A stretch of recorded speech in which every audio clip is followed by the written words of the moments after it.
Hey everyone, welcome to the second video of building effective agents. So again, as we discussed in last video, we are going through this article that is given by Anthropic of building effective agents. So as I said, Anthropic has done a very beautiful task of sort of decluttering this cluttered space of agents. And in the last video, we understood what is prompt chaining, and we took two examples of prompt chaining and understood that how can we give prompts to an LLM in carrying out a sequential task. In this video, we are going to discuss what is called as parallelization. So, what is parallelization? As the definition that is given by Langgraph, parallelization can sometimes work in this. The LLMs can sometimes work simultaneously on a task and have their outputs aggregated programmatically.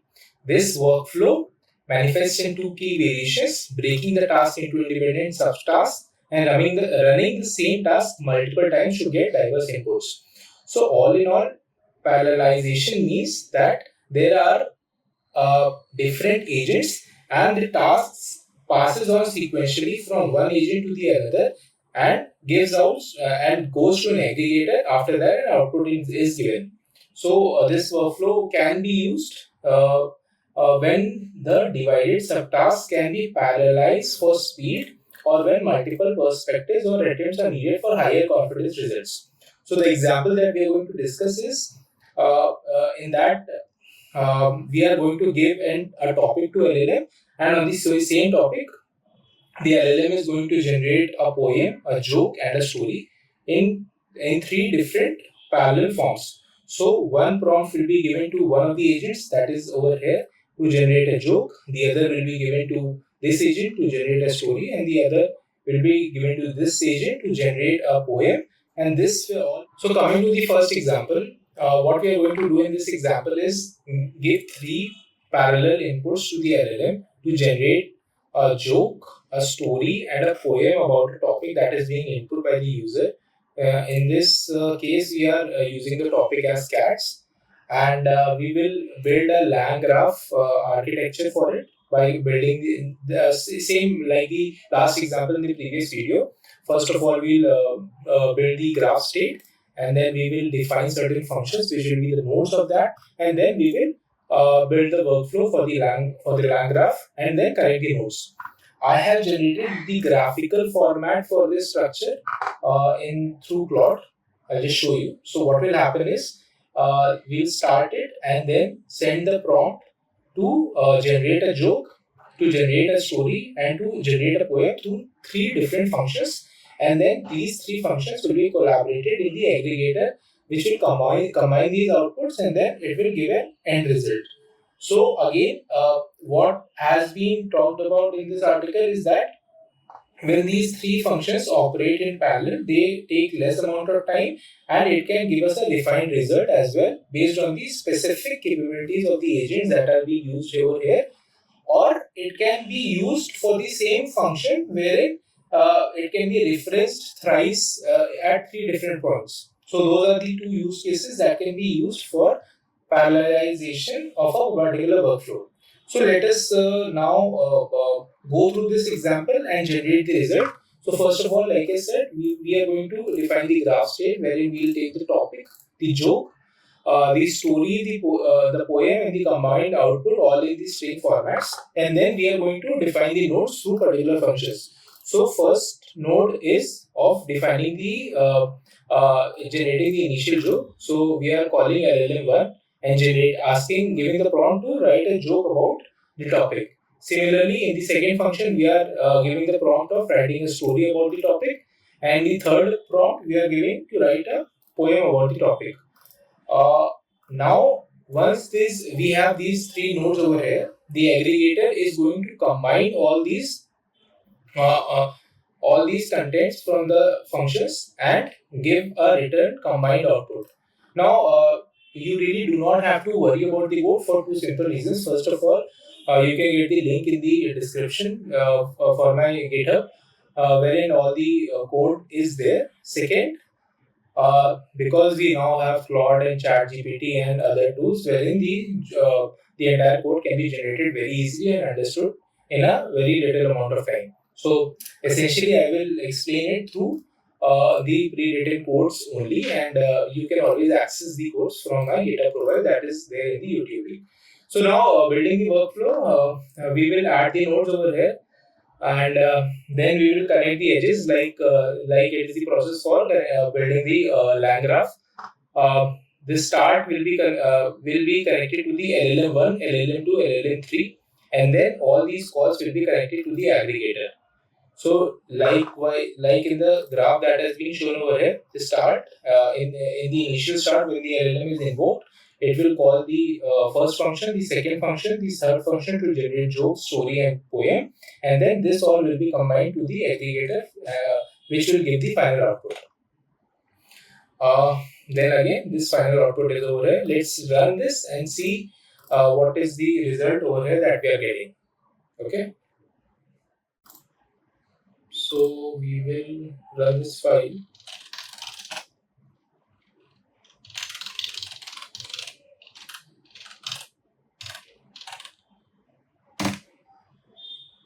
And take some time.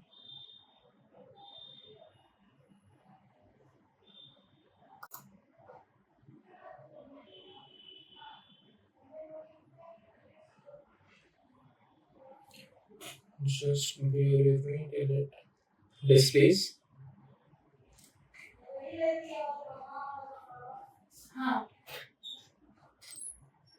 So yeah, you can see over here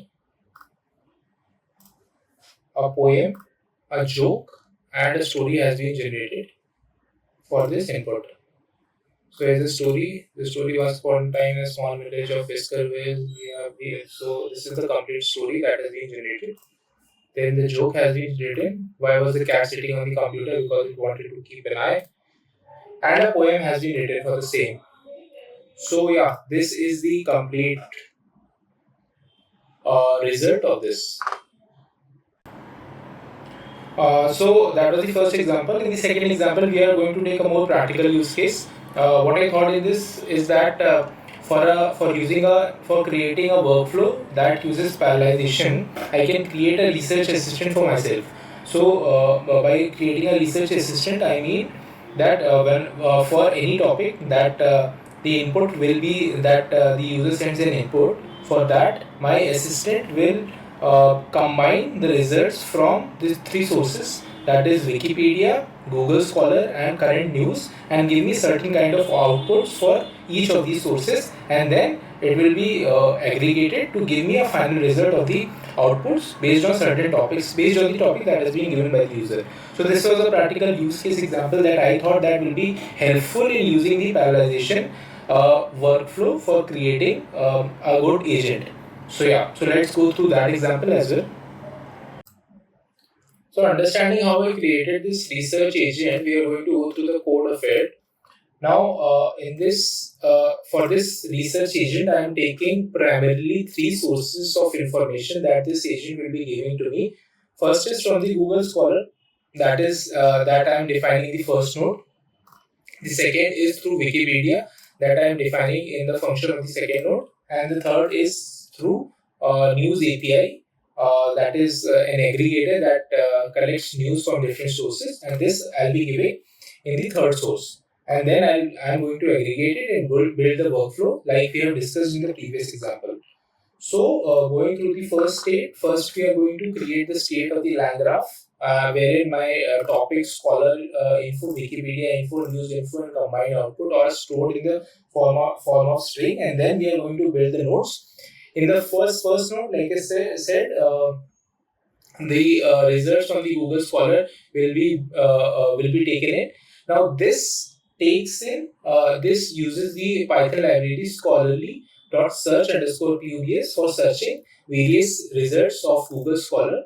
For result in, and then it stores the title, author, and summary, and the link of this of different papers which are relevant to the input topics. Now, say if I given the topic of artificial intelligence, it will go through different papers which are relevant to the topic of artificial intelligence and give me the title, author, summary, and the link, and a very short summary of it, and it will also give me a link.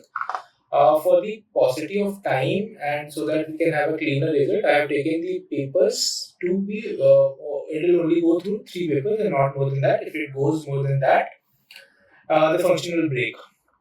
Similarly, we have defined the fetch Wikipedia uh, for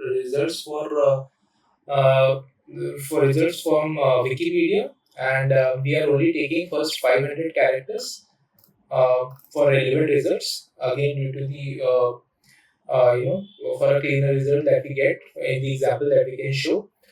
This particular Wikipedia extraction of data is again defined by Wikipedia. It asks the user agent to define a user agent and then customize it for the API call as well. So this can be easily founded. In fact, the code has been given in the description. You can always make use of that.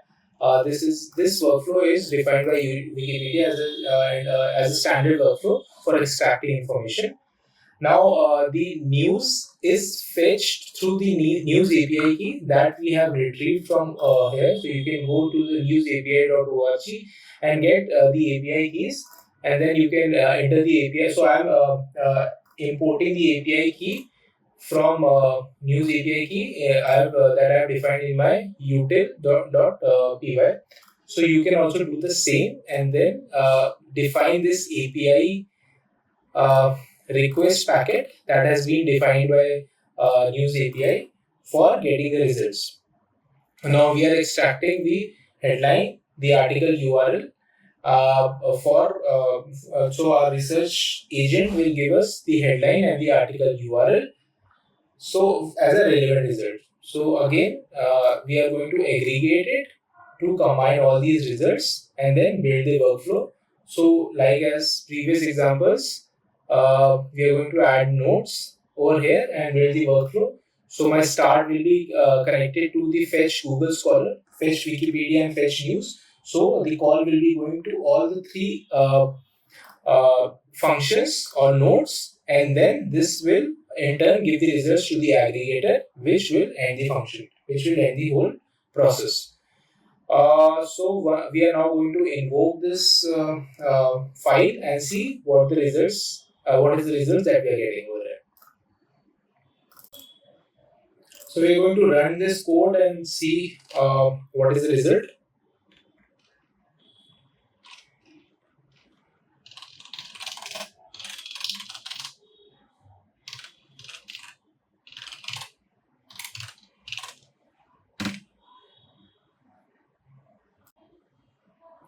This is going to take some time. Yeah. So here we have the results from my in-house research assistant. So we can see that my my research assistant is giving me Google Scholar papers title. So my input is sonar in navigation. So again, the title is sonar based real world mapping and navigation summary. Summary is only a very short summary till what Google Scholar allows, and then we get the link over here. Then we get 3 titles because we have restricted the amount of pages as 3. Then there is no Wikipedia page for this topic. Okay, and the latest news is about Garmin's 400B pivot. So it might contain some news that would have sonar and navigation in it. All right. Augmented vision helmet helps deep sea divers work in the mud. Okay. All right. Again, we have the relevant result which contains something about sonars and navigation. Then Poland says Russia briefly violated its airspace. Australia accuses China fighter of unsafe conduct. Okay. So this has a title which has imaging sonar aided navigation for autonomous underwater harbor surveillance. Alright, so this might also be useful. So all in all, we have these results from my research assistant over here, and so this is what we get for this particular parallelization workflow. So yeah, I think that's it for the video today. So in this, we have gone in brief and understood how parallelization workflow works and how is it useful. And then now we have completed two workflows of prompt chaining and parallelization. In the next one, we are going to cover the routing, as in how can our agent be used to route our workflows from one agent to the another to give a more specific results. So yeah, in next video we are going to understand that. Hope you like this video. Do like, share, and subscribe my video. And yeah, thanks for joining in. Thank you.